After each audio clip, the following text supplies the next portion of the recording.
Emily?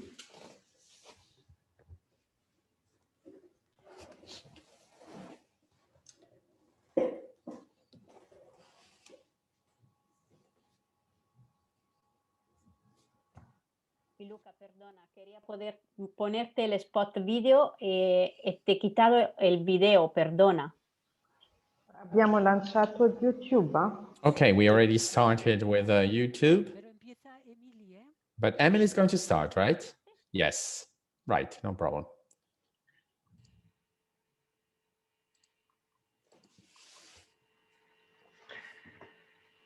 Buenos días, buenas tardes. Good morning or good afternoon or good evening, according to where you are right now. Depending on the part of the world you're in, we are here again for a new module. And Piluca and I, we are very happy to be able to be here with you once again this week. To start, I would like just to recap a bit the forum.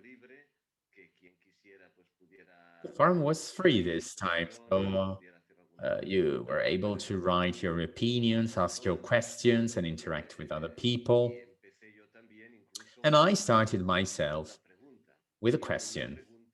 So I asked you a question that needed as an answer another question. Thank you very much for joining the forum. Thank you for answering this question. There were very interesting dialogues and reflections that are always useful. And some people were interacting with others, asking questions and giving their answers.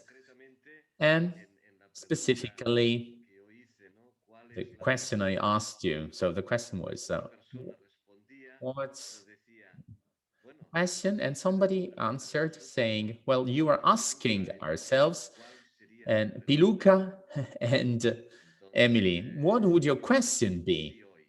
And I didn't want to answer this and answered it today. I think Piluca is going to answer this question today before she's going to bed. Right. Thank you once again for being with us today, for joining this seminar. Thank you very much for your friendly participation. And Piluca is going to introduce us with a general overview of this module.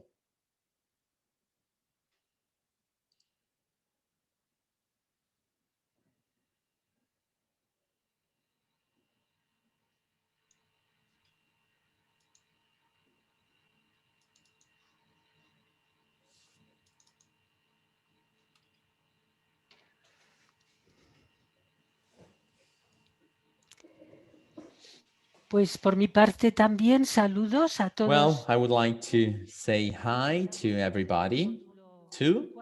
We're going to start module 4 of this seminar about leadership that has been organized by the two International Union of Superior Generals, Leaders for a Consecrated Life in a World in Gestation. Si echamos la vista atrás hacia el módulo 3, recordaremos que... And let's recap what we've seen during module 3. Well, we analyzed in depth this combination, authority and power. So we seen that both are very necessary and one is in the service of the other. We realize what's happening when there's authority without power or when there is power without authority and so on. And the other part of the module introduced this transition from an old paradigm to a new paradigm. And it called us to position ourselves somewhere in this transition and to wonder what my role is in order to encourage the emergence of new things. So this was a summary of module 3. And if you make reference to the program I already sent you, the program about this course, then you probably know that the topic of module 4 is this one. And the title It's this verse of a poem by San Juan de la Cruz. Let me be the source springing and flowing even at night. So this source is God. And during this module, we're going to ask ourselves how the experience of God is able to transform our experience of leadership and the experience of our organizational life. And you probably remember that we have repeatedly seen when we analyzed this plan with the three circles, the context, the system, and the person, we always said that living God, the source, is not just a circle, any circle. It's something else. It's something that is permeating, transforming. And that's why the first part of this module will focus on deepening this topic, the experience of the living God from the experience of leadership and of our organizational life. So this module is not about prayer, not about spiritual life, no, because this is a seminar about leadership. So it's the experience of God from the experience of leadership and based on our experience of our organizational life. And the second part of the module will be focusing on this. Well, you probably already know these two characters. They always introduce Emily's presentation. So there's a very important question that has got plenty to do with today's topic in today's module. And that's the question, are you living or surviving? Because this module is dedicated to the experience of living God. And so and in our organizational life as leaders, are we living or are we surviving? So these will be the topics of Module 4.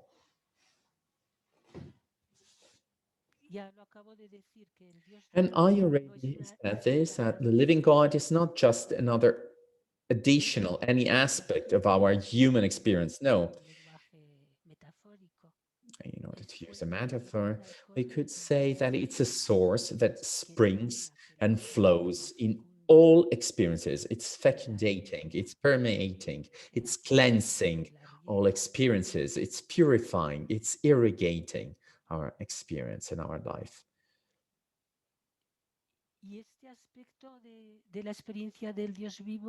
And this aspect of the living God is essential in our life of leadership and in our organizational life, because when we are able to live mindfully and in full awareness in connection with that source, then we're able to find the best resources for transformation, because we are working from the creational source of experience. We need to connect to that source, and we need to connect to the source of creativity.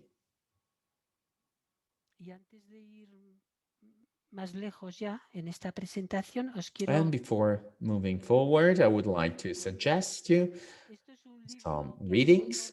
This is a book that is probably not interesting for everybody, but I think it's interesting because it has these scheme we've been using about the three circles of the living God, and it's about, that's what's about. This book deals with this topic, even if it's more for organizational advisors, but I think it's a very interesting reading. You could take advantage of it. There's also the second book. These are in English, these two books. And I think that also the one on the left is very interesting, and it's about integrating leadership, discernment, and spirituality in a VUCA world. It is a description of our current world. And then there is also an article that you'll be able to find in materials we uploaded on the cloud, The Power and Leadership of Pope Francis. I think this is also very interesting reading that refers us back to the previous module. And then a YouTube video, Leadership in the 21st Century. And it's a YouTube video you can download, and this is very interesting too. So these are recommended resources if you want to deepen the topics we'll be dealing with during this session.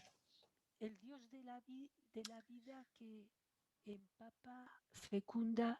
God of life that is permeating, fecundating all of our experiences. We cannot dwell upon these without realizing or fully understanding how the encounter of the living God can transform my experience as a person. How can this living God change my experience of the context, and how this living God can transform my experience as part of an organization or of a human system. And finally, how the living God and the encounter with the living God can transform the way I take on my leader's role. And so we're going to examine all these aspects of experience. So the first one, you are probably already familiar with this, is the experience of being a person.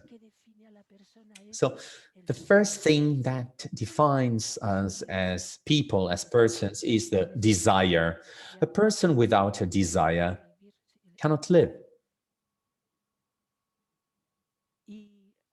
Ha habido muchas maneras, muchos intentos de presentar, de conceptualizar. And there have been many attempts at conceptualizing these desires. How can we express this desire? For example, Maslow's pyramid, and there are also other approaches defining desires. And actually, I like this one because it's very pragmatic. It's by Stephen Rice. And he asked 6,000 people of different cultures, and he realized that these 16 desires, these 16 basic desires could be found virtually everywhere in all persons, in all cultures, no matter the language and the culture. And being a person means having the desire to live, to grow, to develop oneself, to love, to be loved, to be fruitful, to leave our mark behind, to relate to others, to enjoy beauty, to enjoy freedom, the freedom of the recognition. And everything is part of a desire, and a desire defines a human being. And we know that this desire that is deeply rooted in our DNA can sometimes lead us to take on some behaviors, attitudes, or decisions that are not consistent with the living God. Because there's a way to look for appreciation, development of fecundity, autonomy. And sometimes these desires, though, are not completely consistent with the living God. So here I wanted to put a picture of a newborn, and because this is the first cry of life. I could have put also another image of a dying person, but this is an expression of somebody shouting and looking for air. And I think that this picture can express the desire of a human being.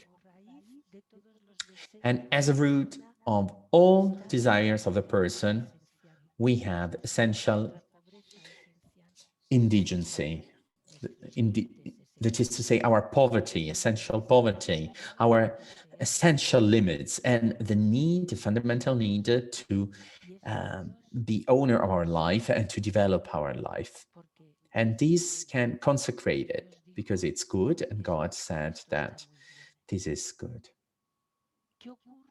So what's happening when a person with all these desires encounter the living God? Well, in that case, our desire turns into longing or yearning or aspiration. And longing is the desire when a person is relating to living God. And it's not just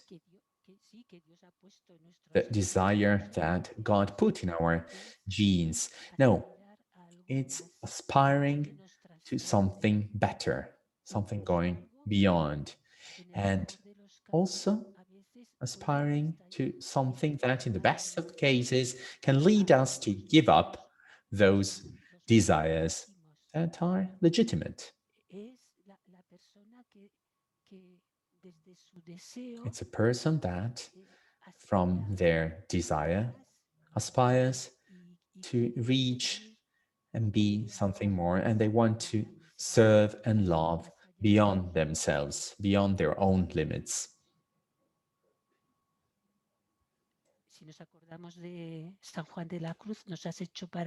San Juan de la Cruz said, we're going to be peaceful until the day our hearts rest in you.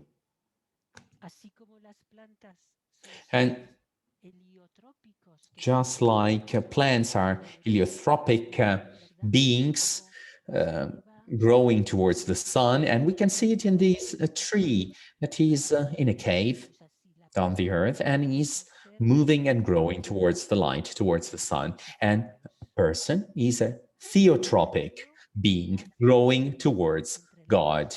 And longing is born from the relation between the person and God, and it leads us to look for meaning and identity from the service of a purpose going beyond our ego. And this has got a lot to do with leadership, because I can be a leader, I can exercise my leadership in a living system or in an organization, but my leadership, I can exercise it from myself as a person. So what part of my longing, of my yearning is transforming my leadership? What part of my longing is leading me to transcend, to go beyond what is strictly a strict limit of my ego, of me as a person, of my personal desires?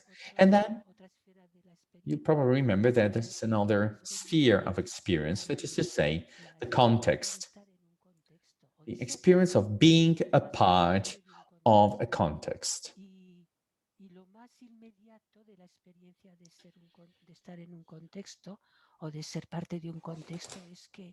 And the most direct result of being part of the context is that of having to do with resources. We have resources available to us, and that's what's defining the context, the resources we can have at our disposal. And here we have an image expressing the Andean cosmovision.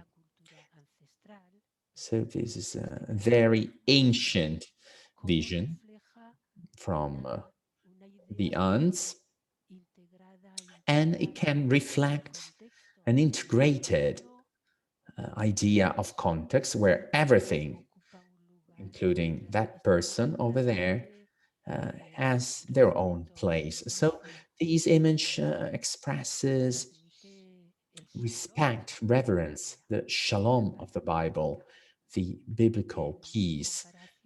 And compared to this machine, to this excavator, well, we don't need any words to understand what we have here, that is, sometimes there's an exploitation of the experience of the context that can be degraded or can worsen or deteriorate. So when a person that is part of a context experiences their encounter with the living God and the experience of a living God, then what's happening? Well, the sense of interconnections, a sense of interconnection originates. Everything is interconnected, is intertwined. We need each other mutually, and I cannot exist without everything that is living. And I am necessary for everything that is living. Everything is interconnected. These deep feeling of interconnection, of solidarity with creation, this is originating from the encounter and of the experience of the encounter with the living God, and makes us relate to the context in a different way, in a transforming way.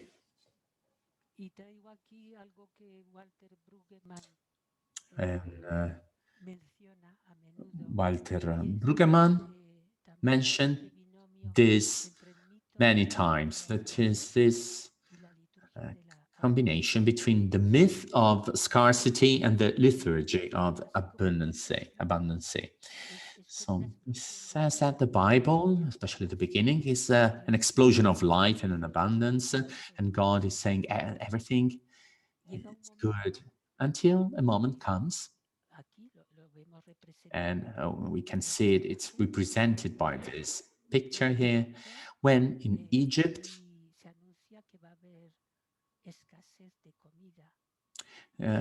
comes an announcement of a scarcity of food supplies. And the Pharaoh said, since we are not going to have enough food supplies, I'm going to keep them for myself. So we have the myth of scarcity and also the fear of not having enough. And this leads to exploitation, of greed, of wanting to have everything for ourselves, compared to on the other side, we can compare it, and I chose this picture out of my initiative with this encounter between Elizabeth and Mary. And even though they're very poor, they only have words of recognition towards a generous God, of thanksgiving. So this is the encounter with the living God as, and this encounter with the living God can transform us and can go beyond that feeling of scarcity of material resources, or sometimes you can also make reference to scarcity of vocation or a scarcity of health. And the encounter of the living God can change everything into a liturgy of abundance. So we have enough. God is providing. It's a call to generosity, of trust, of confidence. It's a call to share things. As we can see here on the left, we see the myth of scarcity. That is to say, thinking that we don't have enough. We have scarce resources, so I'm going to keep all of them and I won't be sharing them because there's not enough of them. And so, as leaders, we should ask ourselves, how are we leading? How are we exercising our leadership based on the liturgy of abundance? How are we leading our groups, institutions, and congregations? How are we feeding the myth of scarcity? Are we nourishing the myth of scarcity? I think so. I think that sometimes in our congregations and in our institutions, we are feeding this myth of scarcity, whereas the experience of living God is able to transform resources into interconnection, is transforming everything we have, everything we are given, everything we produce is turning into interconnection, in sharing, in generosity, is turning into trust towards and confidence in the future. And then another aspect is the experience of being part of a system.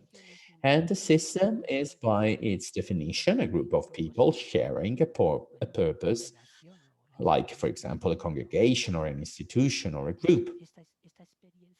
And this experience, it's the experience of being part of a system. And it's important to see how systems and contexts are articulated. Systems only live when there is a need in a context. As a matter of fact, if we go back to the origins of all of our congregations, then we'll be able to see that all of them originated from a specific context, a loving context, a context that was calling them, was summoning them. A system only live when there's a need in a context. So systems can only live when there is a purpose that is always beyond the context. Beyond the system. The purpose is within a context. So purpose is the way an organization understands its response to a context. And I decided to insert this image here because I think it's astonishing. It's really amazing that such a small and weak and soft flower was able to grow through the cracks of concrete. And I think that's a system with a strong sense of a purpose, even in the worst and most difficult contexts. Even in the harshest contexts, this experience is able to blossom. And the purpose of an organization, I think this is another important aspect that we need to take into consideration all the time when we are acting as leaders in our groups and congregations. We need to deepen what the purpose is, to make that purpose our own. That's vital because the purpose provides an ethic for collaborative work beyond our individual egos and our personal desires. Do you remember that list we've seen before, the list of individual desires? Well, the purpose of an organization is that of providing an ethic. And it's an ethic, it's no duty, it's no regulation, it's values, it's principles that we assume, that we make our own. And this ethic, we can use it to work in a collaborative environment beyond our individual egos and desires. And here there's also room for another question. So what's happening when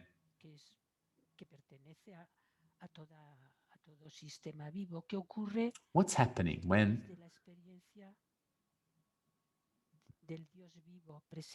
what's happening from the experience of the living God, from the perspective of the living God? Well, the accountability, the sense of accountability is something that is originating not as something that is being asked from us or is not or is demanded from us, but it's something that this accountability, responsibility has different aspects. I'm not only accountable for or towards the system, or I'm not only accountable towards the organization I'm part of, I'm also accountable and responsible. And I have to be held responsible towards the living God as to the way I am exercising my leadership. And I'm also have to think about my conscience. So when we talk about accountability, then we immediately identified this term as something connected with the system we're part of. That's true, but we have to account for the context as well. Many things that went wrong in our lives, in our collective lives. Well, if they went wrong, maybe it depended on the fact that we didn't have this strong sense of accountability. It's not only an internal kind of accountability, it's an accountability towards the context, our accountability towards the society, and it's our accountability towards the living God and towards our own consciences. As you can see, what I'm presenting here in a very quick way is that source that is springing and flowing and is transforming all aspects of all those contexts of our life, all those aspects of the context of our life, and we take on our leadership within that framework. And everything needs to be transformed and permeated by the experience of the living God.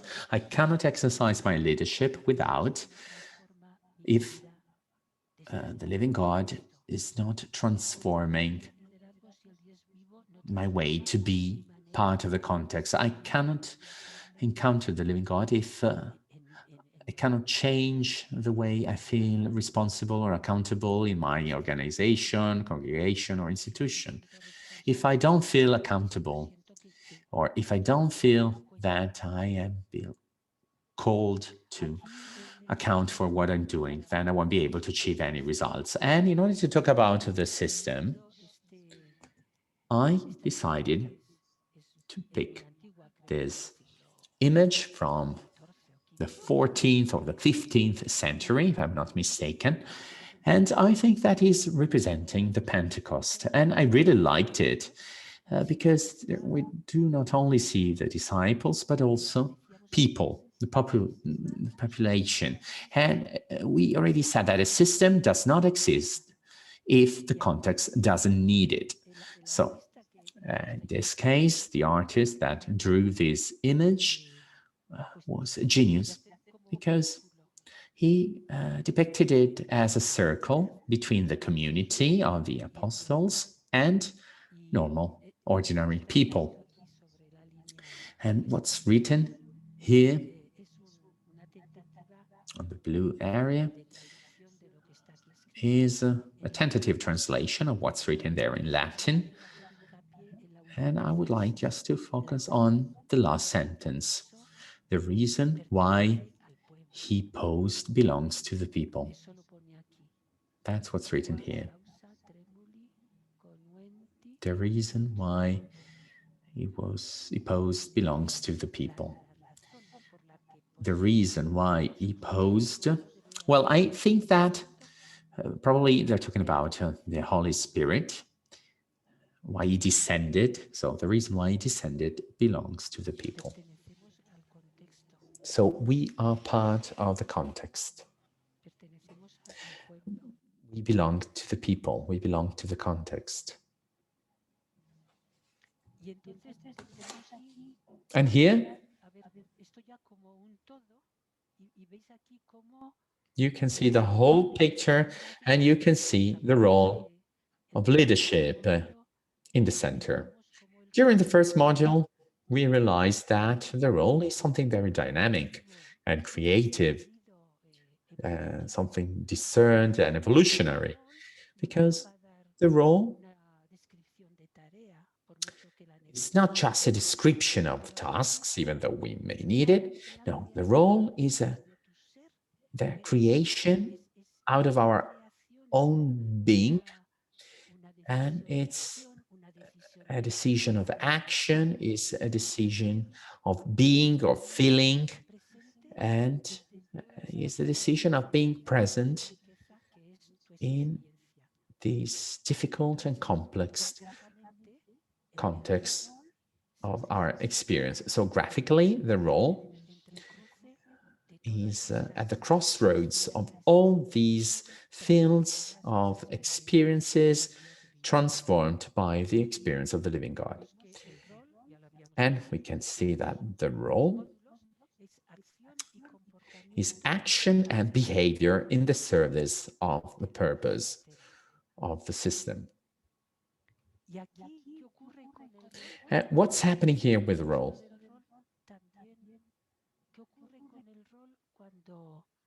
Desde la experiencia del Dios vivo, based on the experience of the living God.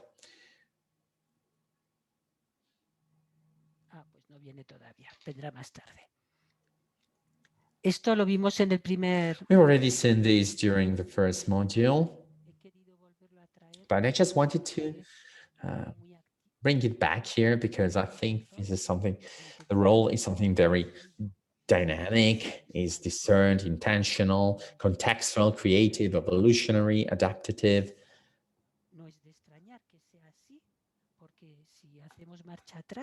It's no surprise, because if we go back, then we can see that the role originates from discernment. So what am I called upon to do, not in a permanent way for the next 10 years, but what do I need to be in this moment, in this situation, with this group, on this day, in this country, in this culture? Todo esto es cambiante. And this is really transforming. This is something dynamic. A person is a dynamic being. Yesterday was different than I am today, or tomorrow will be different again. And the context is evolving. The system is a living system and is changing all the time, not to mention the living God. So the role, a discerned role,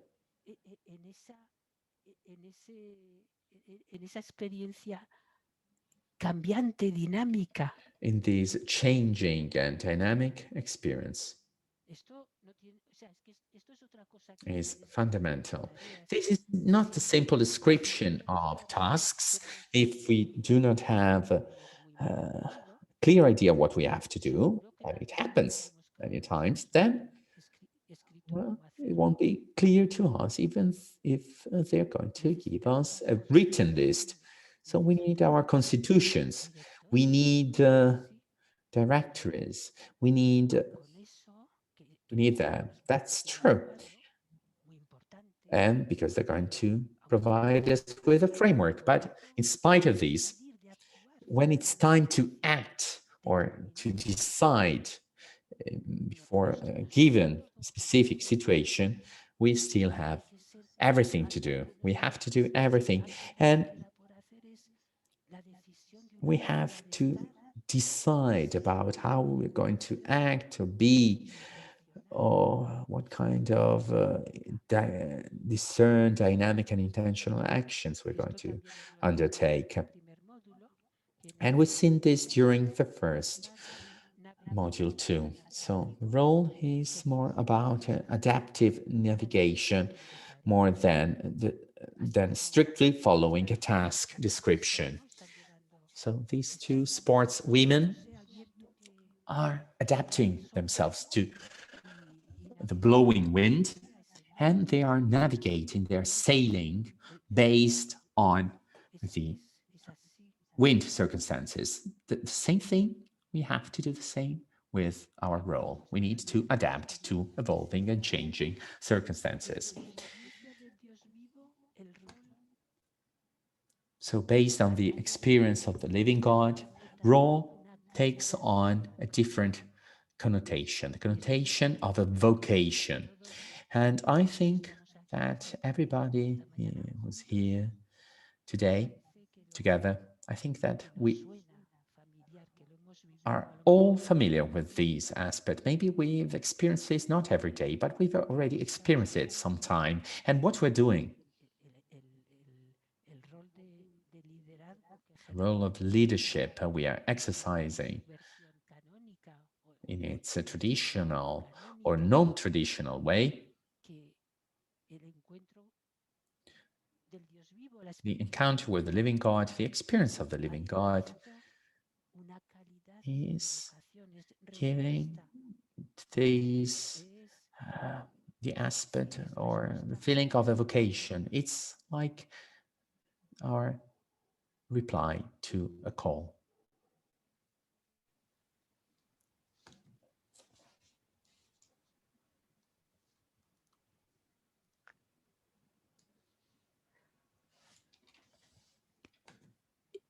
Es la conciencia de que It's the awareness that one has a sense of vocation, that is to say, the call to contribute to the healing, repair, transformation, and well-being of society.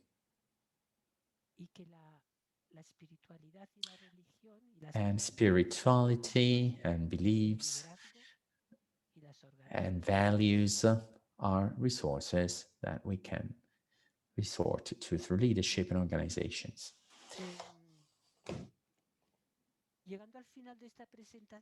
And coming towards the end of my presentation, I think that we could sum up in this sentence just everything that was about. So integrating leadership and spirituality and discernment in our organizational life. We need to integrate leadership and spirituality and discernment, not in only in our personal life, but in the organizational life. And this is, I decided to show you a fragment of a movie about some monks in Algeria, and these extract of the movie has no words. They are just having dinner. The monks are having dinner, and the brother who's taking care of the treasury, Luke, the doctor, decides to take out 2 bottles of wine. And they are in the middle of discernment, of a crucial discernment for them, because it's a matter of death of life. They are being threatened by death. And so they have to decide if they're going to stay there or if they're going to leave. And this is motivating them. And the criterion they have is the people and the context they're in. So we're going to see this fragment of this movie, and you can interpret it as you wish, because there are no words, only images, and I would like you to reflect upon this fragment based on this sentence. From this perspective, integrating leadership and spirituality and discernment in our organizational life. Of Gods and Men, French movie.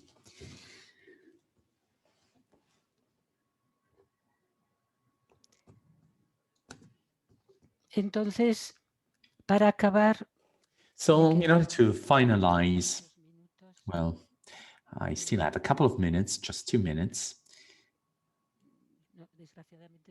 Unfortunately, we won't be able to hold a longer silence following these scenes of the movie.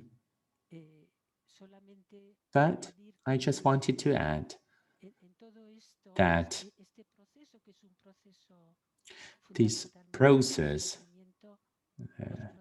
of discernment, that linear processes of reasoning alone are not enough. A constant interaction of heart and mind is needed.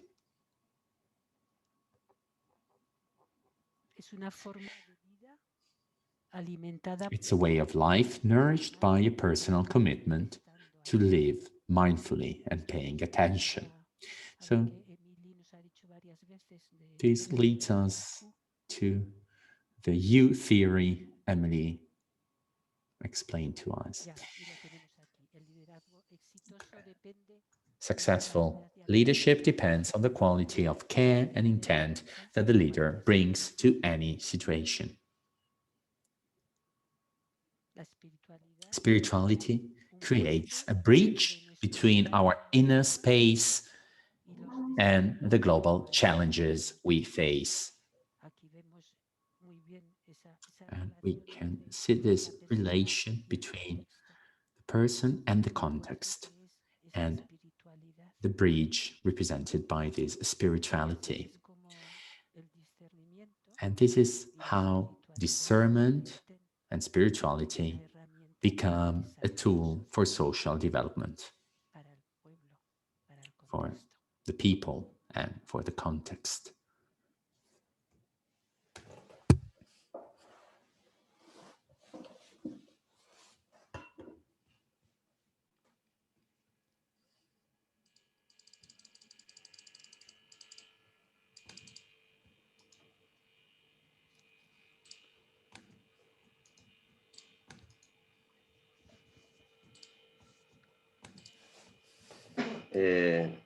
Lo que Piluca no nos ha dicho cuando Luca, when she was presenting the monks of Tiberim, well, she didn't tell us that she was living in Algeria, where she was developing a mission for her congregation.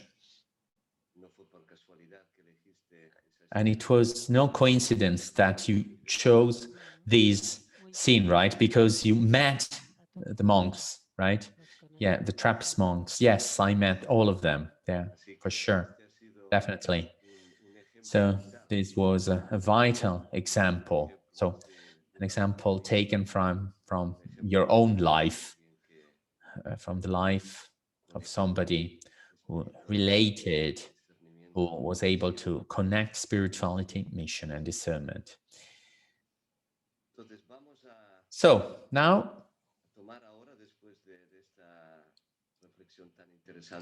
following this very interesting reflection we've just witnessed, thanks to Piluca, now we're going to start another reflection, but first we're going to keep some moments of silence to connect to our source, to our inner source. And I would like to share my screen with you to this end.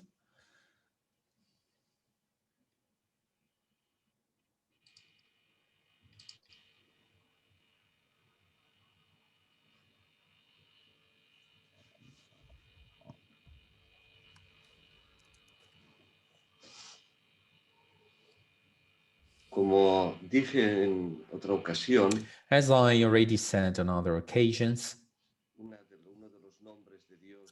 one of the names of God in the Old Testament is Shekinah. That means presence, because God is presence. Shekinah. And we're going to listen to a chant, to a song that will able to help us to concentrate and to relate to our inner space. I'm going to read it now out loud.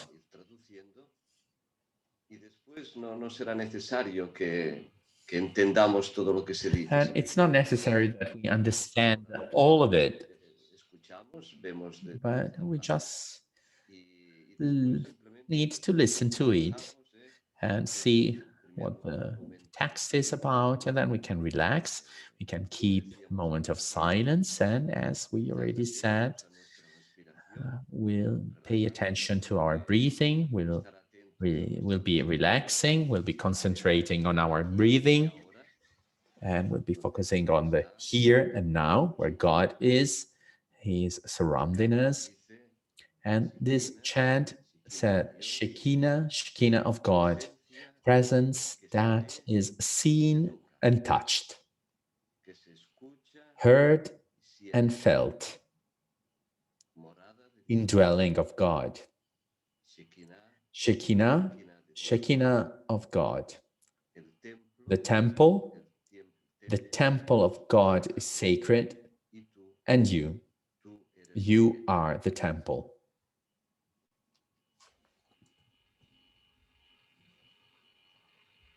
Entonces hacemos, como decía, este momentito de silencio. So we're going to keep just a moment of silence. If we want, we can close our eyes, we can pay attention and concentrate to our breathing, being aware that we are in the presence of God, and God is presence.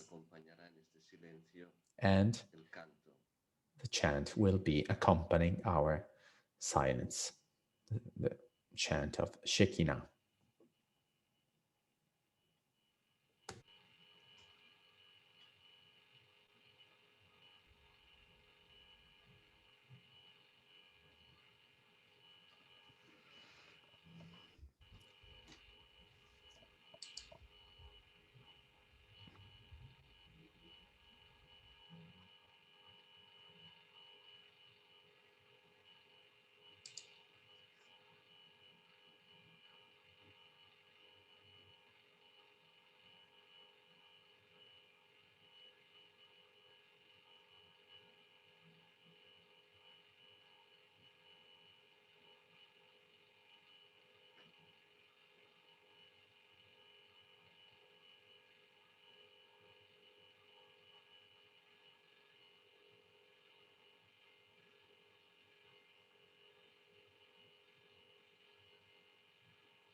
Shekinah.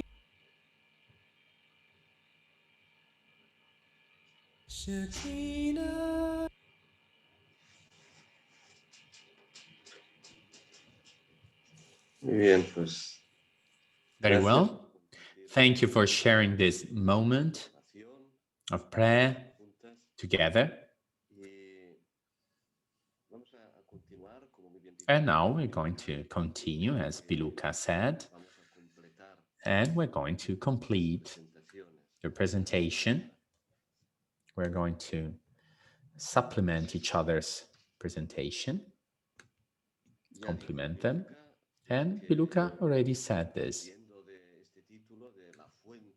that starting from this title,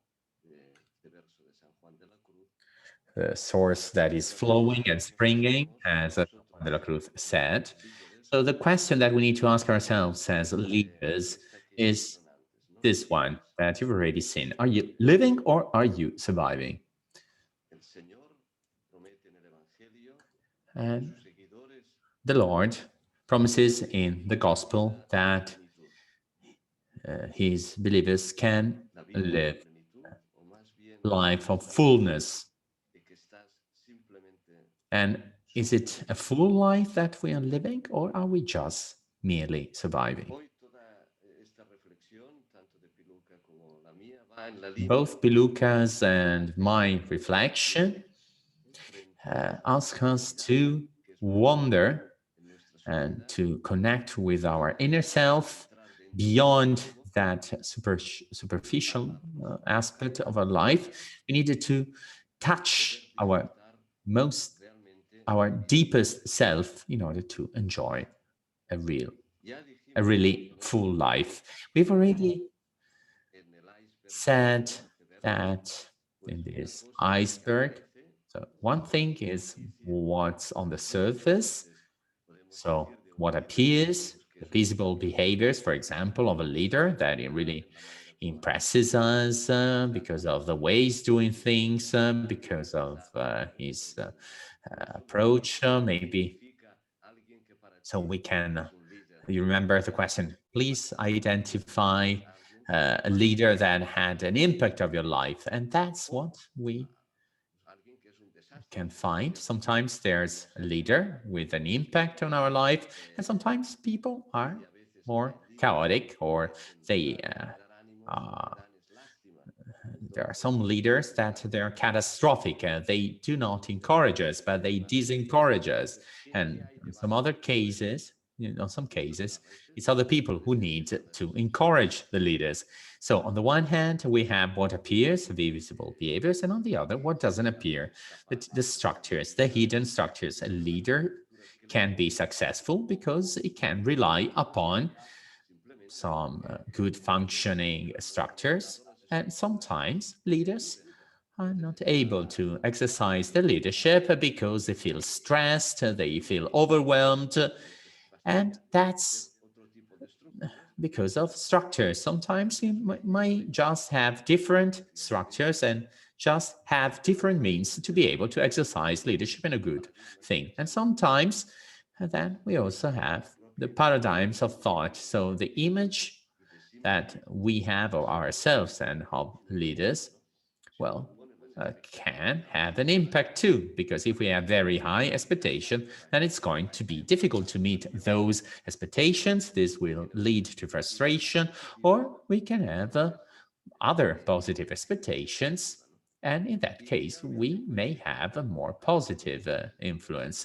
And then, if you remember the iceberg, on the bottom, we have the source. It's not the same thing that somebody is in contact with living God or is not.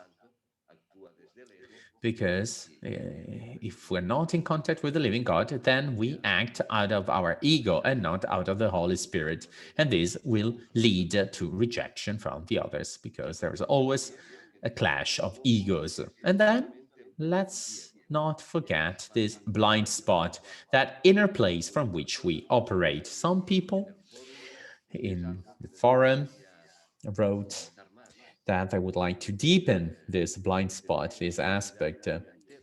And well, it would take us a whole year just to deepen this topic of the blind spot. But what we can actually do is we can work on ourselves and see how this blind spot can have an impact on us. So leadership depends on the processes, coming from structures, and these are the results.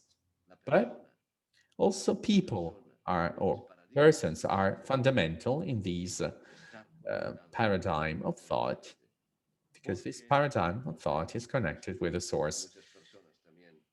We should remind this, that the success of an intervention depends on the interior condition of the intervener. This is fundamental. Some people, just for being there, can already mark a difference because of their calm, the peace they transmit. This is already enough, and they ensure that the result is going to be different. So the success of an intervention depends on them. And this is fundamental. Are we living or are we surviving? If you're just surviving, then that's the only thing you'll be projecting upon others. So we always have to think that it's the inner condition of the intervener that is marking the difference. So it's not the same living as surviving. And a good test to find out is that we should ask other people living with us, how do you see us? So we should ask people living in our community or sharing the work, or people meet for other reasons. So how do they see us? Do they see us as if we are bearing the world upon our shoulders and I have to save the world and I feel stressed and anguished? And do they see me as a suffering person? one, or they see me as somebody who's always in a hurry or oversensitive. No, because and other people need to pay attention when they talk to me because I may get offended. Or am I a distracted person or absent-minded? Or am I somebody that is addicted on my mobile phone because maybe somebody I need to be always reachable just in case something is happening. So the question is basically, are you happy? Because that's what you're going to express. Are you expressing happiness? So we needed to enter that dimension. So we need to ask ourselves, how can I live my life in a full and complete way? Because that's what it is. And I'll be able to disseminate these to the people around me. And David Steindl Rast, Benedictine monk, said that you haven't yet died is not sufficient proof that you're alive. I really like this sentence. And we can measure these based on degrees of a conscious life. And that's exactly the point where Piluca stopped her presentation. Aliveness is measured by degrees of awareness. It's a matter of awakening. So many people are still sleeping. The degrees of awareness that we sometimes have are below zero because I'm really stressed by my work. I'm running from one place to the other. I'm distracted. So there's no awareness at all. And some people, they experience like a personal tragedy or an illness or a crisis just to find out that or to ask themselves the question, what am I doing with my life? And I think it's really sad when you reach the end of the life and you ask yourself, what did I do with my life? I lived my life in a totally unaware way. The great tragedy of life is not the way we suffer, but is what we are missing. Human beings are born sleeping, live sleeping, and die sleeping. We never awake. And that's the purpose of spirituality. That's what spirituality should do. This is what spirituality should do, awakening us. So we need to lead an aware life, because an aware life entails more happiness. And I'll go back to these quotes by this brother because I think that his reflections are really powerful and interesting. This is another reflection by David Viscott, who said, "The greatest pleasures come only when you're aware of yourself." So you see here, awareness is coming back again. And when you know your strengths and limitations, your capacity to enjoy pleasure is limited by your self-acceptance more than anything else. So more you self-accept, more you accept yourself, the more you'll be enjoying life, and vice versa.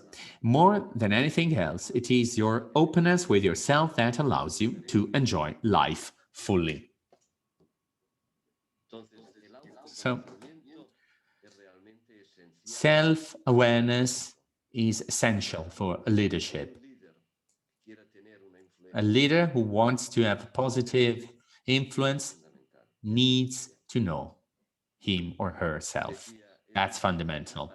And that's important to enjoy life fully, but also to serve better. And this calls for personal work. You need to dedicate time to yourself, to reflect, to feel things, to recognize and acknowledge things. You need to name the things that are happening. On the other hand, it's very easy to let ourselves carried away by happenings, events, haste, and lose our perspective. And it's very easy to lose ourselves. So there are two very important words: self-knowledge and self-acceptance.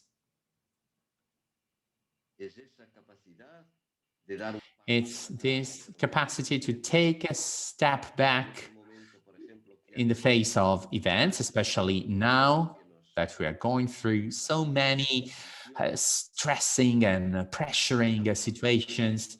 Then we need to take a step back in order to react. So when there's an action, there will be a reaction. And I said this sentence by Richard Rowe, I think it's a good one, said that the contrary of contemplation is not action, but reaction. And I think self-knowledge and self-acceptance are very important too. I remember that a few years ago, talking to a religious person who was experiencing a very difficult situation in her province, I would say even tragic circumstances, and everybody really around her realized that, well, this was affecting her. And she said, well, don't worry, it's just a bad period, a bad moment, but I am an experienced person. I know how to handle this. So she had no self-knowledge and no self-acceptance. Apparently, well, definitely this didn't didn't end up well. And sometimes being leaders today means having to endure many external pressures. And there's also the situation of COVID-19, the pandemic that made things more complicated. So if we were experiencing uncertainty, now this uncertain situation is even worse, is 100 times worse. So self-knowledge is extremely important in this moment of high tension. And I remember I was talking to a brother of my congregation, and he said that he was living with a provincial following the post-council. So the moment when many congregations, many persons in the congregations abandoned their religious life. And he said that in his 2 mandates, so in 6 years, well, in his province, more than 100 brothers left their religious life. And that's a whole province, basically.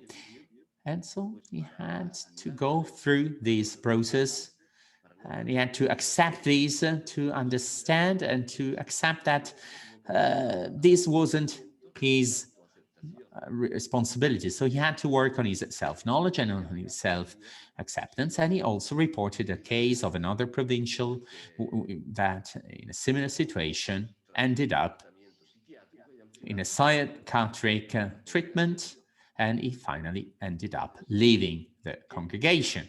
So self-acceptance and self-knowledge are extremely important. So this refers to how we can live in stressful situations. How can we experience stress? How do we experience stress? How can we live with it?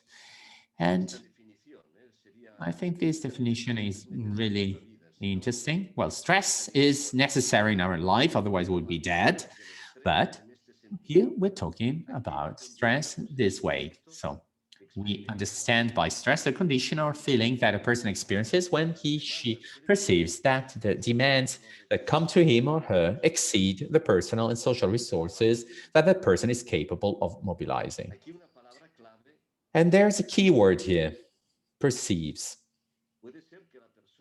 So it may be that people have the necessary resources and essential resources are there and they can be mobilized, but it's a matter of perception. If this person does not perceive that they have suitable resources, it's as if they didn't have any resources, and this will generate more stress, which is very difficult to handle. It's a kind of stress that you cannot handle. So perception is fundamental, the way you perceive things, because it can be that you may have a real perception and that the demands that come to you will exceed your personal and social resources, because sometimes we have unexpected demands and they come when they come. So what's happening in stressful situation? Well, it's very important to think about that also in a physical way. From a physical point of view, what's happening? How do we respond to stress? This is a very simple drawing that simplifies things. In a stressful situation, the brain, and especially the hypothalamus, generates this hormone, ACTH, and this hormone stimulates the adrenal gland and creates adrenaline and cortisol, two hormones. So what's happening in our body? Well, there's dilatation of our bronchioles. It affects our liver. It affects our digestive system. We suffer from high blood pressure and our heart rate increases. So I'm sure that all of us experience stress somewhen. For example, when we had to talk before a large audience, or we had to deal with a very difficult situation, our digestion, our blood pressure, our respiration, our breathing, they were all affected by it. And adrenaline so leads to these stress responses, fight or flight. Si veo pues que viene un león de cara a So mí, if a lion is coming to me, well, I start fleeing, or flight, or I fight. Well, so and adrenaline can help us. So in the case of a lion, then I probably fleeing. So, but there's another response to freeze. So there are three different stress responses: fighting, the fight, the flight, or freezing. That's another response before a very stressful situation. Situation. And we all know that, especially when it's difficult to control a stressful situation, we know that stress can lead to serious health problems. That's the reason why it's important to recognize the symptoms. And so you can see in both in English and in Spanish some symptoms: fatigue, headaches, muscle skin irritations, loss of confidence, or increase of alcohol consumption, anger. So these are all symptoms. And stress affects our body, our mind, our emotions, and our behavior.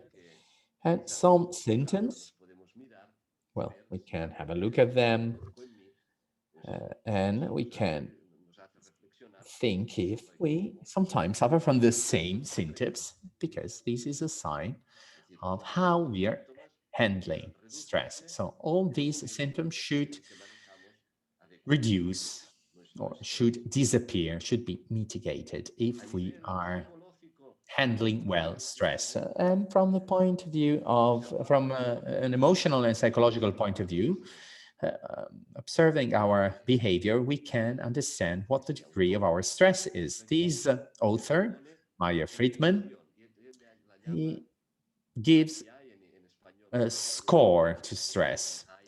So it's the AIAI score, so angry, impatient, aggressive, and irritable.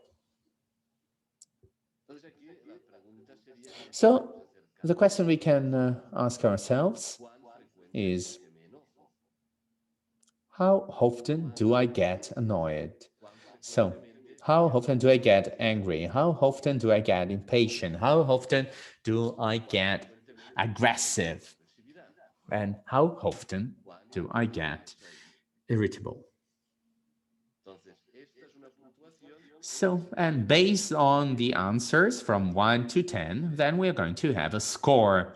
And it's a score about the way we're managing our stress, because it's all symptoms, anger, impatience, aggression, and irritability. They're all symptoms of the fact that we're not dealing well with stress. We're not managing it in a correct way.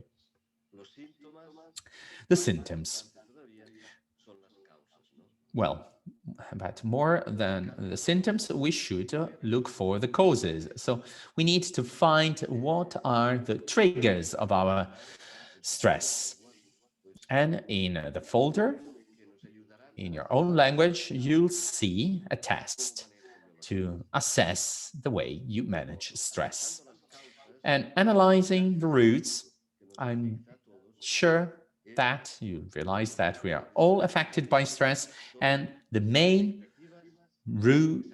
cause of stress is exaggerated expectations we have about ourselves. So exaggerated or unreal expectations about ourselves. I'm not talking about expectations that other people have towards us, because other people's expectations are going to affect us only if we make them our own. If somebody else is expecting, be they the provincial or any other leader, if they have their own expectations and I do not meet them, then it's a problem. And then if other people expect too much of us, then, well, I can live with that. But the most important thing is I have to understand what my expectations I'm placing upon myself.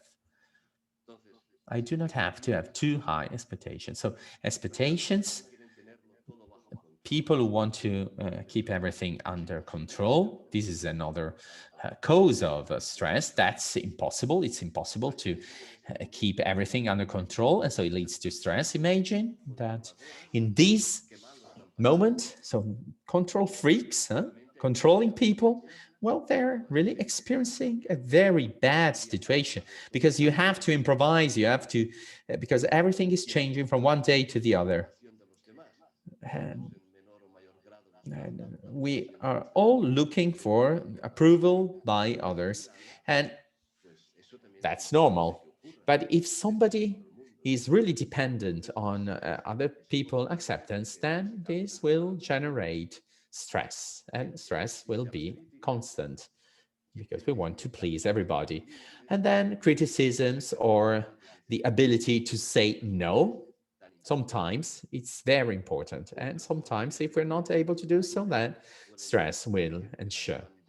Or some people have anger inside of themselves, they do not express them. And all these are causes, very important causes of stress.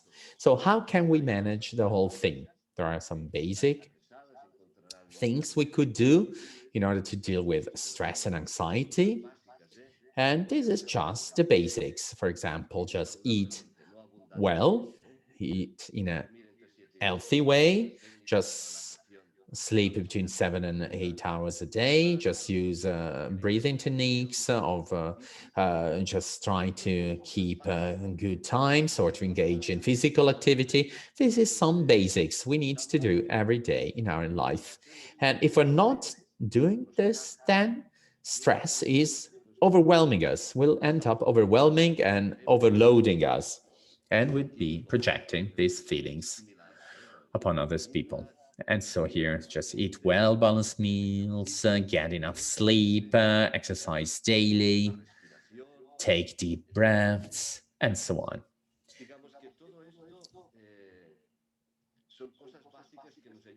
And this is just some basic actions we can perform to mitigate stress. It's impossible to completely eliminate it, because we need it, otherwise we would be dead. But this leads to resilience. We need to build resilience. And you can see here the same image seen with Piluca. In this case, the plant is springing from the earth. And Edith Grothberg says, resilience is the human capacity to deal with, overcome, learn from, or even be transformed by the inevitable adversities of life.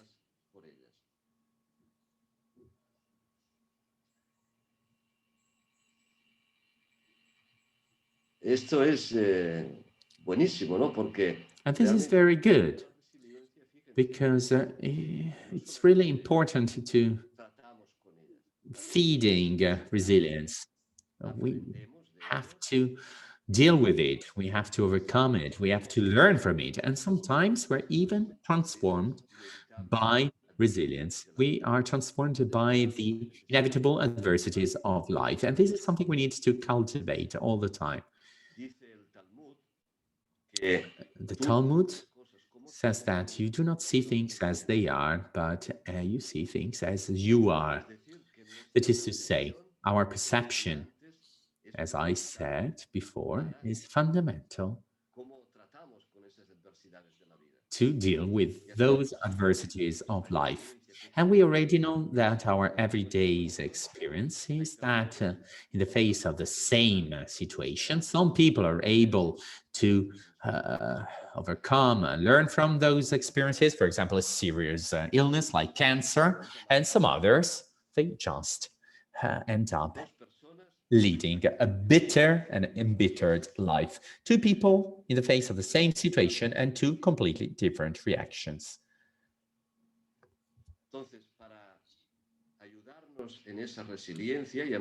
So to help ourselves towards resilience, I already told you that there are some practical suggestions like eating well, sleeping well, exercising, having humor, and so on. Well, I wanted to highlight some other attitudes and behaviors that can help us to master those mental paradigms.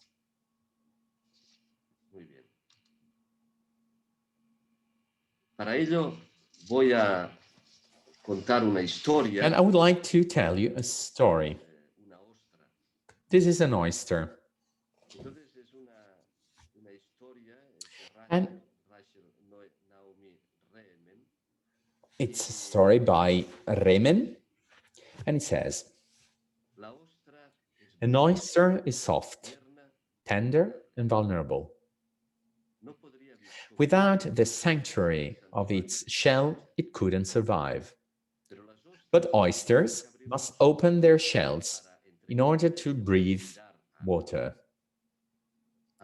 Sometimes, while an oyster is breathing, a grain of sand will enter its shell and will become a part of its life from then on. Such grains of sand cause pain, but an oyster doesn't alter its soft nature because of this. It doesn't become hard and leathery in order not to feel. It continues to entrust itself to the ocean, to open and breathe in order to live. But it does respond.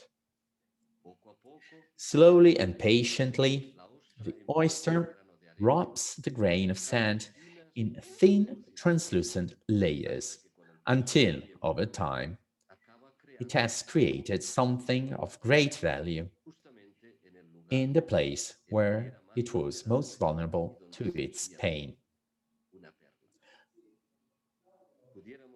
A pearl might be thought of as an oyster's response to its suffering. Not every oyster can do this. Oysters that do are far more valuable to people than oysters that do not.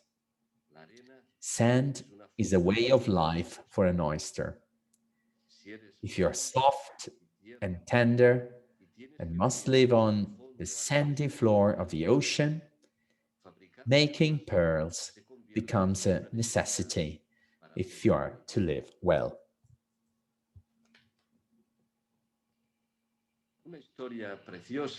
This is a wonderful story, and it's an example of resilience.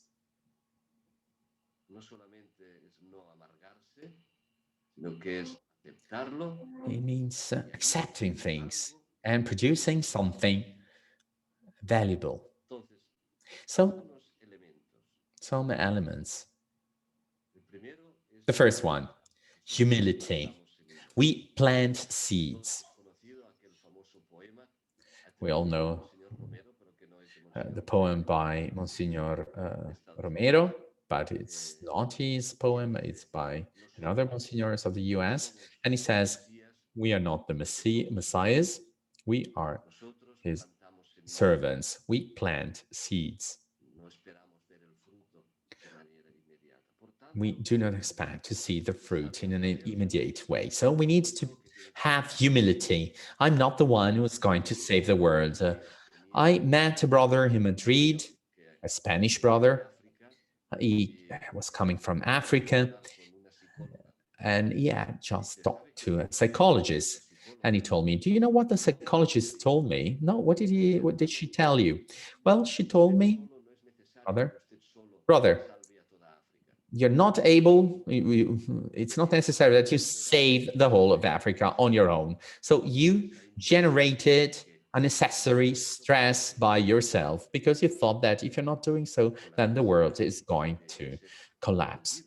So this came out of the need to be recognized, accepted, and admired by the other. So we need to be humble. We will be planting seeds and somebody else will be bearing our fruits. And then the importance of community in order to respond to stress. That's where we can find voices of support and voices of challenge. And that's of paramount importance. So it's really important to have a circle of friends, a community, and especially that relationship enabling us to be ourselves. And in that sense, we need to have different voices. We need to have the voice of the person who's asking us the adequate question that puzzles us and makes us think so that we can draw our own conclusions.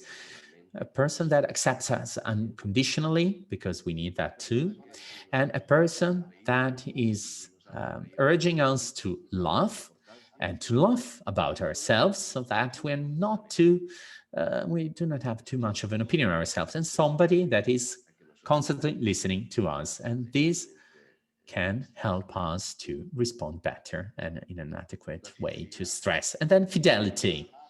We need to embrace apparent failures. What's failure and what's success from an evangelical point of view? So in Consecrated Life 63, the Apostolic Exhortation for Consecrated Life, we read,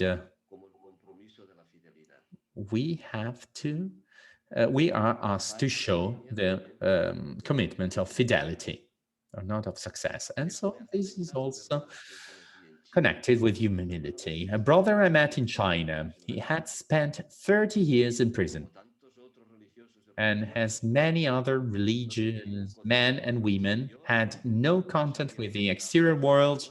Well, we didn't know if he was alive or if he was dead, but he entered prison and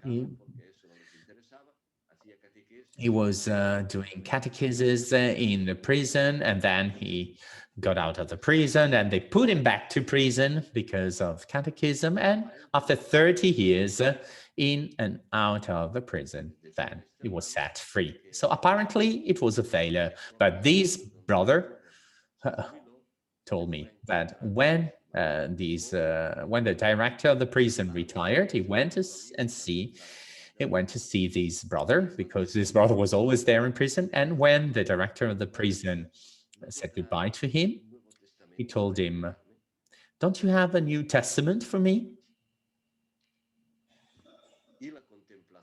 A copy of the New Testament that you could give to me?" So, and that contemplation.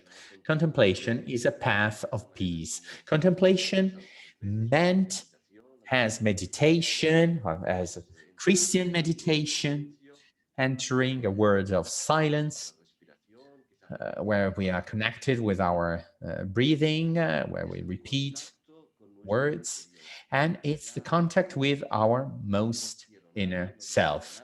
So reaching our roots. We do not desire anything, we do not want anything.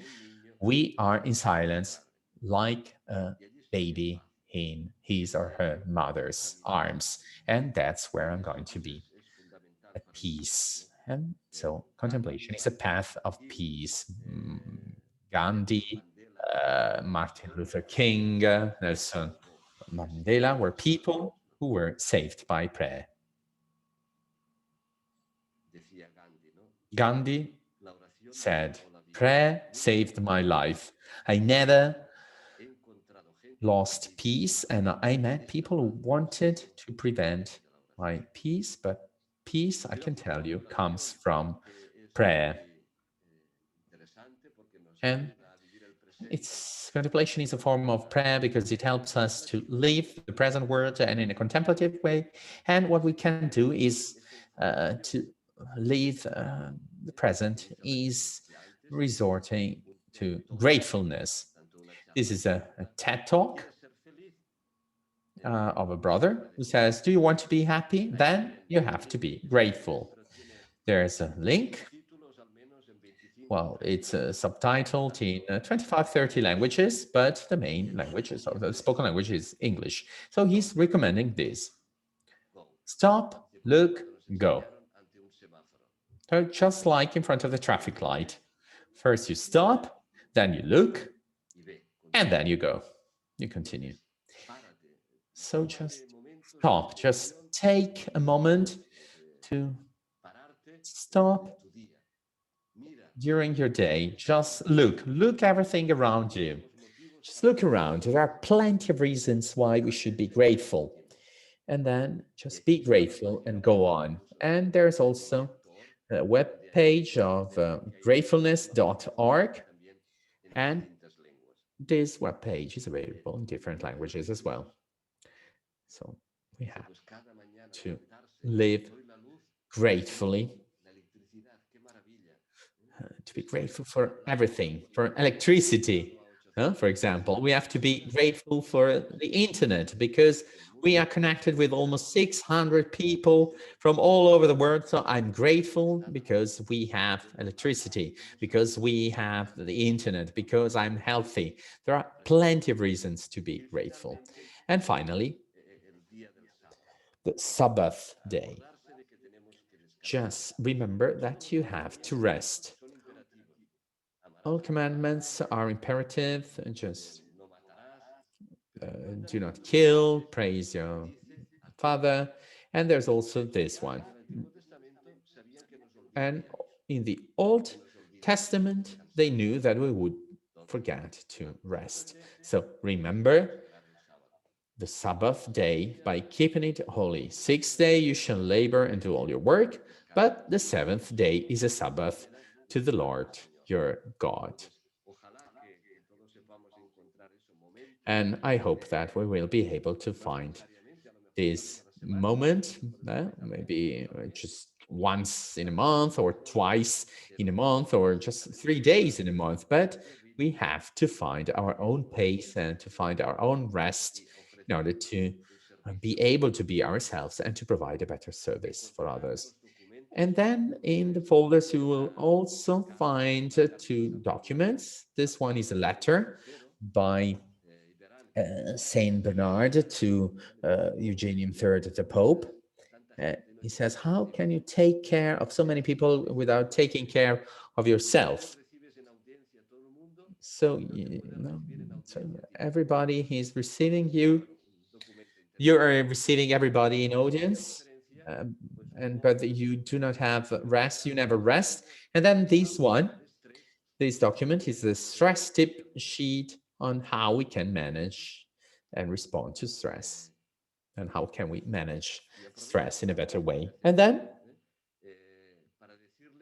I would like to take advantage of this moment to tell you that for the next module, you will have a task. You will have to read this article, the latest words by Bergoglio before the conclave. This is the web page that you'll find. I will tell you how you can access it. It's in Italian, in English, in French, and Spanish, as you can see. So it's in one of the 4 official languages of this seminar. And you will see the link in the PowerPoint. And also on our website, www.usgrome.org/leadership. Here in the under the section preparation module 5, you'll see that web page will open up and you will be able to choose your language. And there you'll have all the information you need to find this article too.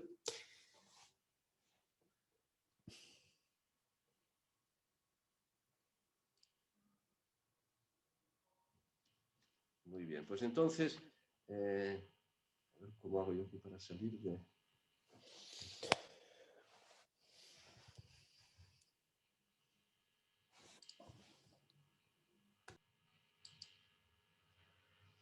Muy bien, ahora les queríamos invitar a que quizás tomáramos un minuto de reflexión de todo Now I lo would like you to observe just a moment of silence or to reflect about what we've been talking about with Piluca and myself.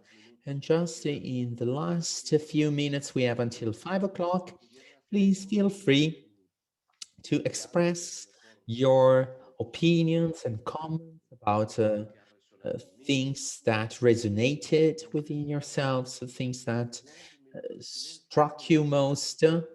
So just 1 minute of silence and then you'll be able to express and share your thoughts and considerations. So down below, you have participants. There's a raising hand, the icon of a raising hand.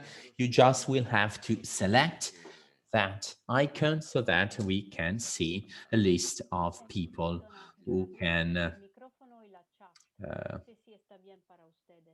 take the floor. I opened the microphones and the web chat so that you can manage the whole thing yourself. Yes, so I opened the microphones. So now, yeah, it's up to you. You can just decide who's going to talk. So it's up to you. You can choose whomever you like. So if you want to take the floor, just press on the icon of the raising hand under the participants button.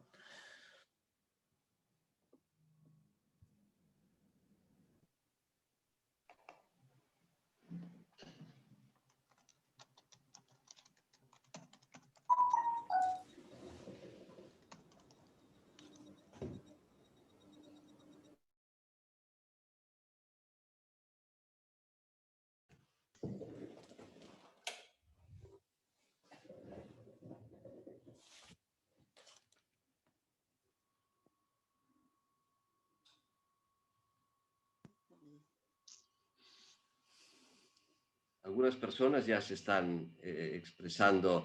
Somebody's already writing something in the web chat, but please just ask us question also in person if you want. You can take the floor and just speak if you want, just no matter the language, because you'll be translated into the other languages. So just select the option of the raising hand and we'll give you the floor.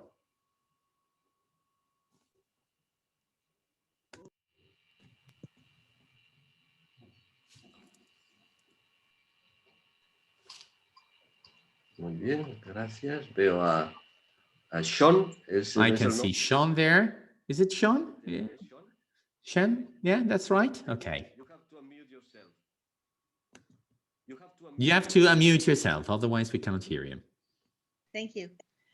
One of the things that's essential is the recognition of the grace of office to help with stress.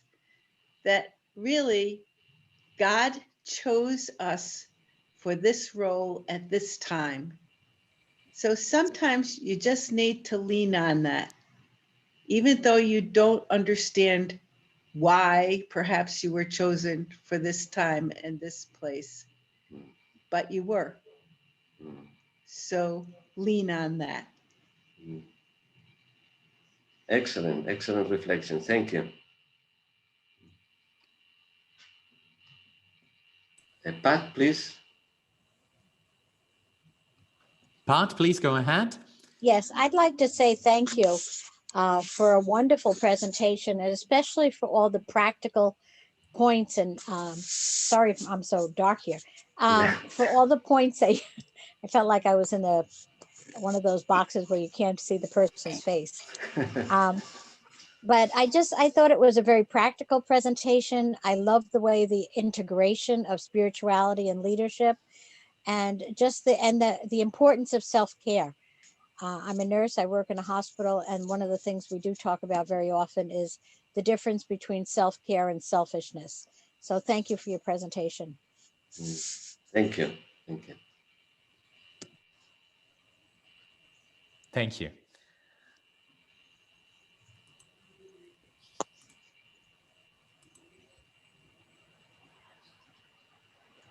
Luz María, por favor. Luz Maria, please go ahead. Thank you. Thank you very much, Emily and Piluca. Just wanted to add that I wanted to thank you for the great contents, not only for the contents, but also for the form. You expressed everything, and for your wisdom and for humility. And thank you for the practical tips too. Thank you so much. María Nieves, por favor. Maria Nieves, please go ahead. Yes. Well, I'm really happy with the whole course, and in the face of the terrible situation we're currently facing, in spite of everything, contemplation and the view, a contemplative view of things is very helpful.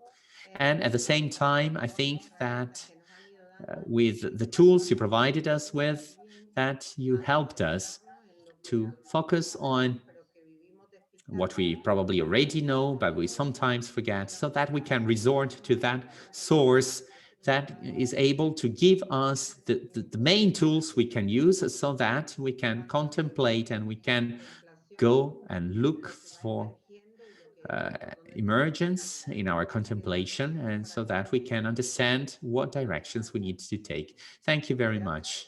Thank you very much. Thank you, Maria Nieves. Thank you.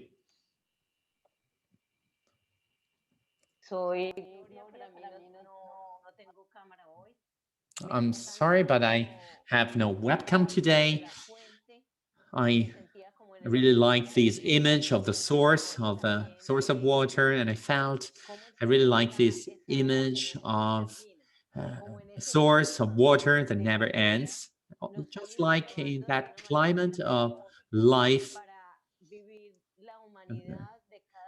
just like life lets us live the humanity of everybody, recognizing the potential and leadership as something very integrated, and also acknowledging what's wrong with us so that we can integrate it with discernment and spirituality. And I really like the way you analyze all the different topics from the point of view of emotions, religions, even chemistry, because these are aspects of life in general. I wanted to thank you, because it's not only a theoretical approach, but it's also based on the context and based on the transformations that we undergo. Thank you once again for your course. Yes. Lawrence, please go ahead. Thank you very much. I like to thank Peluca and Emily for the really deep presentations you have given us today and the other days. If I look at it, I feel like we are going deep into the well. Every day we go deeper and deeper, and we are almost reaching the bottom where we have the water. Today, I'm really struck by a number of things that you said. And from Peluca, I think I was struck in many ways when you talked about the myth of scarcity. And you gave us two images, the image of the situation in Egypt and also the situation of Mary and Elizabeth. And sometimes I think those two images are, for me, a very powerful way of thinking about our way of leadership and how we can be more generous, more closer to the people, or how we can be like slave drivers who drives people away. And I think also from Emily, I was really struck also with this idea of having this self-knowledge and self-acceptance. I think this is also an area that is very important for leaders to know who we are and who you are, and to understand how you operate in your area of leadership. So there is so much deep today, I can almost say I'm overwhelmed by what I have heard and listened to today. Thank you so much. Thank you, Lawrence. Thank you, Lawrence. Yeah. Milka, please, por favor.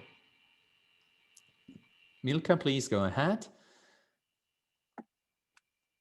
Gracias. Thank you. Thank you very much. I wanted to thank you. It was really interesting to see the way how you highlighted the experience of God, because sometimes we get carried away while walking down our path, and sometimes when we get distracted, these can lead to stress. And thank you for this integration of the discernment and of spirituality. This was very useful. Yeah, the next one, please go ahead. Gracias, Piluca. Suli, Gracias, Emily. thank you, Piluca, and thank you, Emily.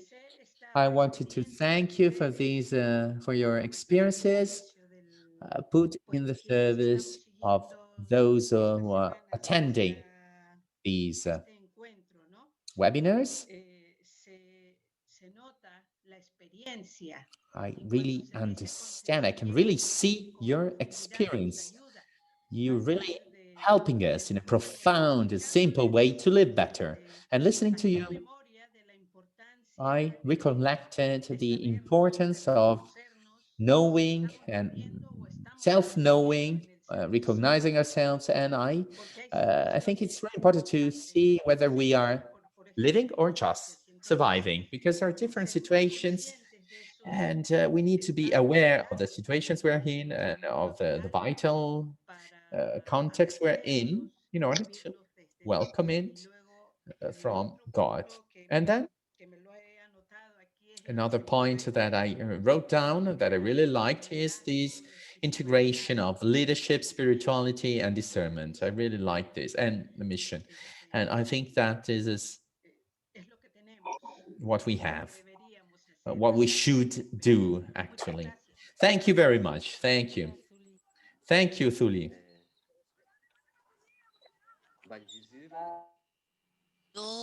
Zira, thank you very much. I really liked the sentence Piluca started with. That is to say, we have to go back to the source. That image, well, is really stuck with me because I'm here in Chile in front of the source of life. And I feel that image is important because when we live in the face of the source, then there's life. But when we turn our backs to this source, then I feel that all our leadership gets lost. And we get stuck in our ego, looking for other paths. For me, it was really central going back to the source of life where we receive, we welcome others, and we recognize ourselves, and where we can start once again walking every morning together with other people to find new ways and paths for us to be persons, communities, and sometimes we may not have the right answers, but this leads to security within us security, the safety that God is with us all the time. Thank you. And Kate O'Dwyer, please go ahead. Yes, I'd like to thank both speakers for their excellent inputs. And with regard to the latter, I was taken by the idea of us trying to see around our blind spots and the importance of self-awareness and self-acceptance. And God does work and He is our source, but I think He uses others at many times to speak to us. So I just wanted to remind us as leaders that we need others, including our team, but maybe somebody outside who's an objective voice to offer some wisdom. I'm thinking of a mentor or a supervisor. I just wanted to add that. Yeah. Excellent Very contribution. true. Thank you. Anne, please. Okay. Thank you very much, Piluka and Emily, for this very enlightening session. There are a few points that touch me. One is thank you for the reminder of the Sabbath day, because very often as leaders, we forget that we have so many things to do, to firefight so many things that perhaps we tend to neglect that. So it was a good reminder. And the other thing that you spoke about, bringing the experience of God, yeah, into the experience of our life in our organization, within our context. I thought it is a very good reminder also, because this will help us to move from this innate desire to control. From the experience of God, it will help us to move, to allow God to take over and to let go. The last point is this gratefulness, this idea of cultivating this attitude of gratefulness, I feel, will be a help for us to move from the mentality of scarcity to the mentality of abundance, because we are grateful for all that we have received, and therefore we will see life, that there's so much abundance in life and scarcity. Thank you very much. Thank Thank you, you. Anna. Thank you. Vamos a dar la palabra a las tres And now personas. we'll give the floor to three more people because we are closing. We are finalized. We don't have much time left. Eric Ferdinand, please go ahead. Hi, everyone. Thank you very much. I would like to thank both of the hosts for this opportunity. There are two things I would like to say about. I was struck by the example of the oyster in the sand, how resilient you have to be, especially in this world as religious. I found really that very, very touching, very striking. The other thing I would like to say is about the being very grateful. Uh, I'm from Rwanda, but by this time I'm in Rome, in the park, following this forum, and I'm very grateful that I'm able to do this with my phone. Being able to follow. We have to really be very grateful for all of this kind of technology we are given, and the way we use to make it very useful for enriching our spirituality. Thank you very much for that. Thank you. Thank you. Thank you, Thank you. Eric. Thank you. Dora, por favor. Dora, please go ahead. Well, good afternoon.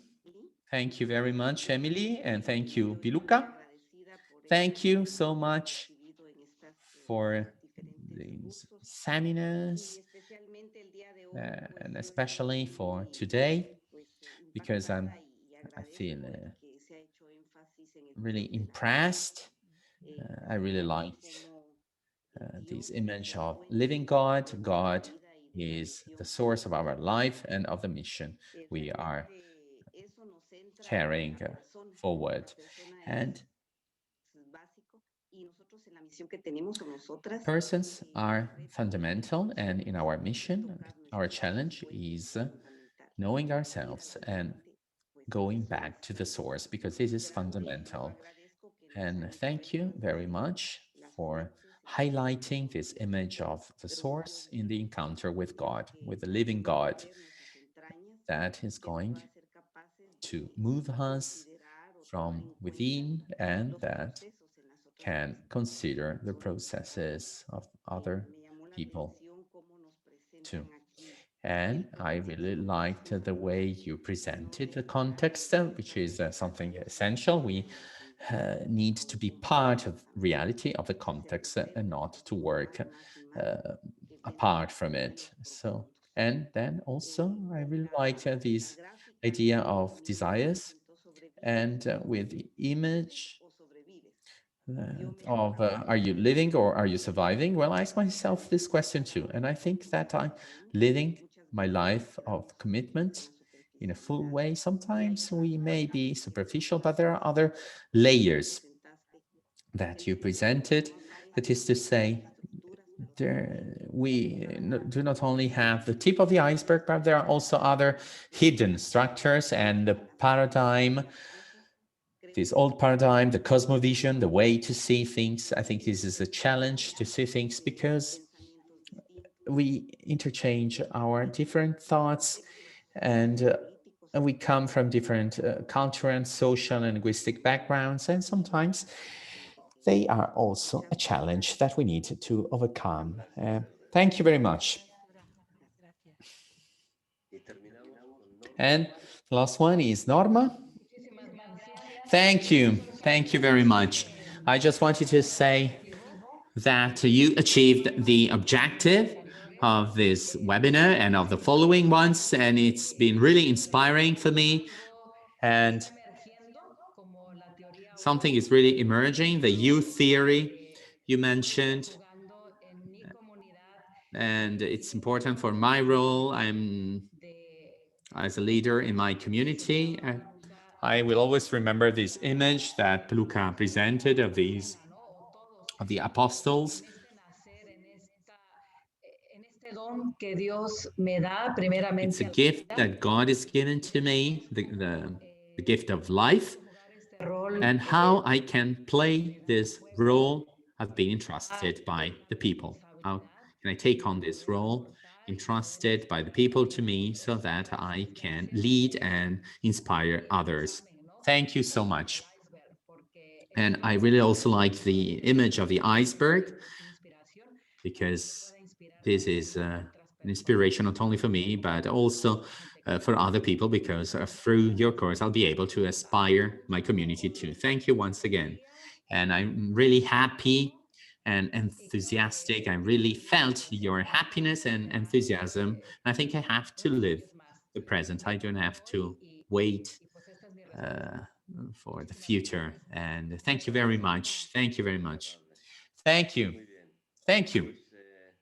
Well, so we're going to finalize now. Sempre la ricchezza grandissima della chat, Emily e Piluca. The chat is always something very enriching. Is also on the chat, people are talking and commenting a lot. I don't know, Piluca, did you want to add something else? Yes, well, I just wanted to say this. Thank you. Thank you very much for all your comments. I really like the feedback, and thank you very much. I really like your enriching feedback. It's really been very useful, and it's mutually useful. Your comments are really useful for us too. Thank you on my part too, and I wanted to invite you to visit our webpage, uisg.org leadership.org/leadership, where you'll be able to find the documents we recommended for reading. These documents won't be inside the folders of the languages, but they will be in the general folder. Please read those articles if you can, especially the article with the words of the Pope Francis before the